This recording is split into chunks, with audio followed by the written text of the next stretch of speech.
Coucou, salut la famille, j'espère que vous allez bien. Moi, je me porte très bien. Alors, on se retrouve encore dans cette nouvelle vidéo. Aujourd'hui, on va parler de l'affaire coup de marteau, l'affaire Tamsir. Alors, il ressort des faits de l'espèce que après toute cette période de football où on a bien dansé sur des 100 coups du marteau, quand il a fallu maintenant partager les recettes de la chanson entre les auteurs, compositeurs de cette musique, il y a eu des vents comme quoi Tamsir a eu plus de part que les autres. Alors déjà, je vais d'abord revenir sur ce qu'on appelle le droit d'auteur, plus précisément le droit d'auteur en musique. En musique, le droit d'auteur est carrément différent du droit d'auteur qu'on peut retrouver en littérature, d'accord? En littérature, quand on parle de droit d'auteur, c'est que tu dois faire breveter ton œuvre. Tu dois faire breveter ton œuvre pour qu'on sache que ton œuvre t'appartient. Mais en musique, l'œuvre t'appartient dès l'instant où tu as chanté cette musique. Ok?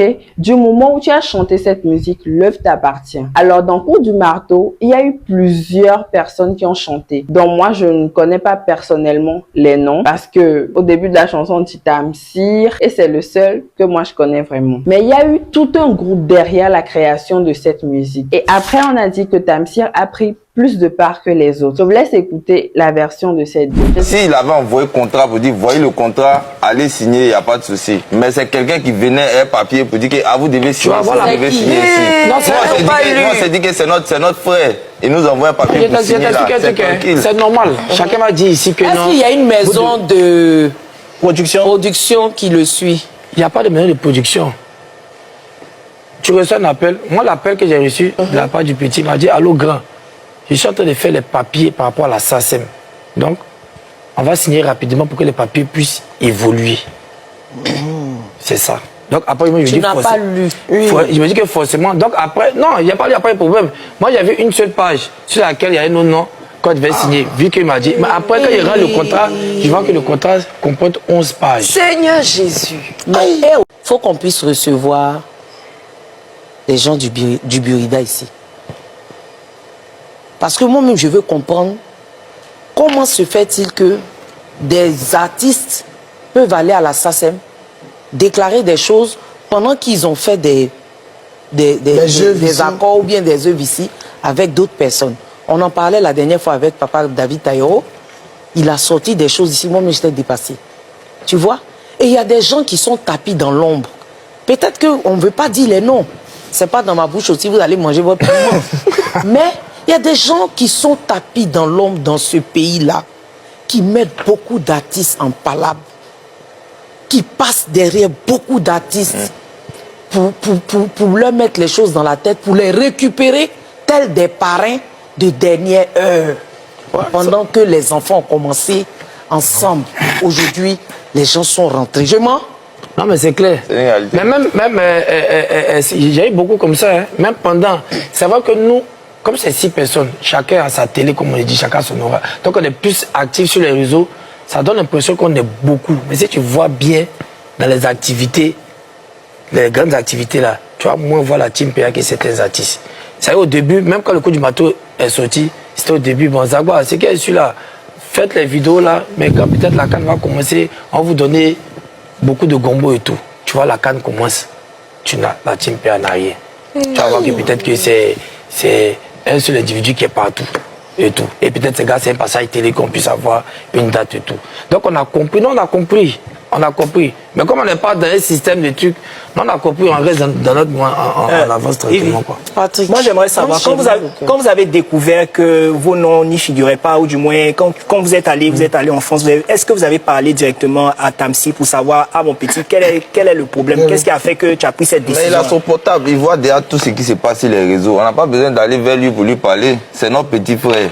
Normalement, ton petit frère, il fait quelque chose qui n'est pas bien. Tout le monde parle, des gens appellent. Il n'y a pas besoin de dire et non. Puis, je pense que il s'est déjà battu avec des artistes pour avoir ses droits. Donc je pense que c'est. Devant nous, on a même fait cette bataille là pour lui. Il a pas parlé avec lui comme ça. Ah non, il arrange beaucoup.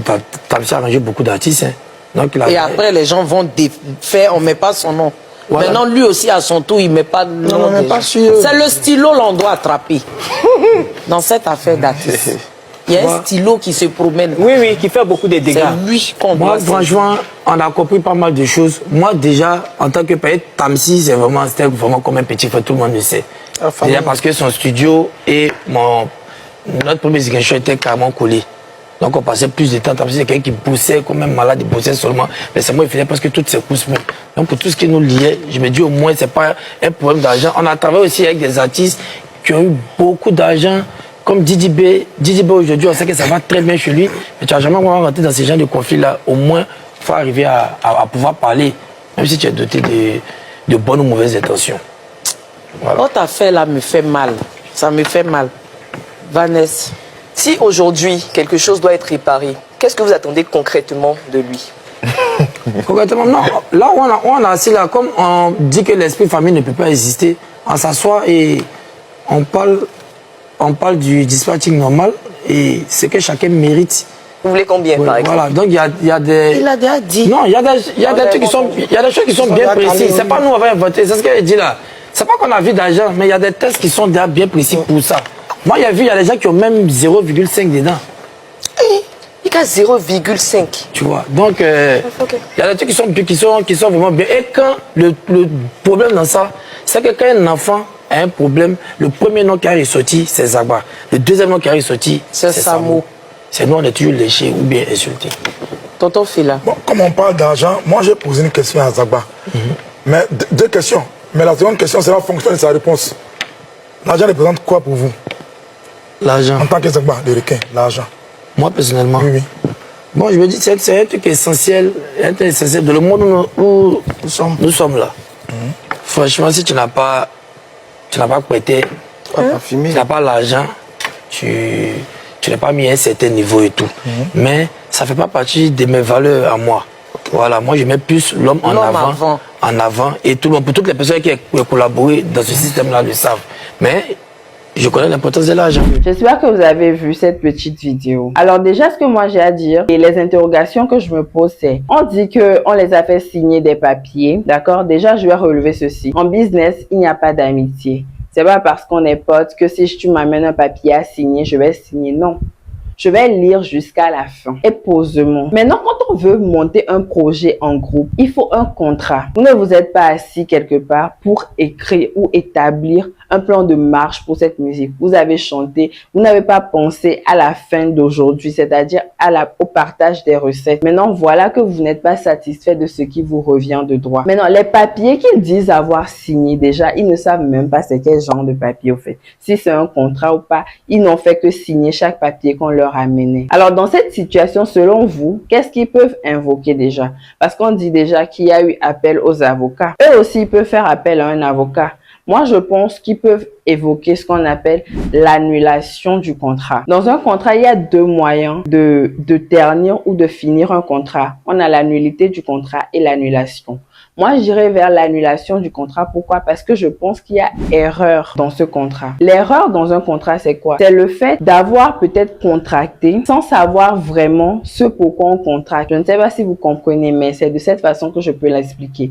Tu contractes avec quelqu'un sans savoir ce pourquoi tu es en train de contracter. Eux, ils n'ont pas lu le contrat ou les papiers qu'ils ont signés. Ils ont signé par rapport au fait que, ah, c'est mon pote, donc j'ai confiance, je signe. Non, la confiance n'exclut pas le contrôle, les gars. J'ai vu quelqu'un écrire ça dans les commentaires sous cette vidéo qui vient de passer et j'ai aimé. La confiance n'exclut pas le contrôle. Tout ce qui vous est amené à signer, vous devez vérifier. J'ai toujours dit ça ici. Un contrat, qu'il soit oral, verbal, un contrat, qu'il soit écrit ou oral, doit être vraiment suivi de près. Oralement parlant, si moi je dois signer un contrat oral, je viendrai avec quelqu'un, au fait. Cette personne-là sera témoin de notre contrat. Maintenant, si c'est un contrat écrit là, je vais lire ce contrat jusqu'à la fin. Et les parties les plus importantes d'un contrat, c'est où? C'est les petites lignes là qu'on écrit là. Les petites lignes qui sont petites.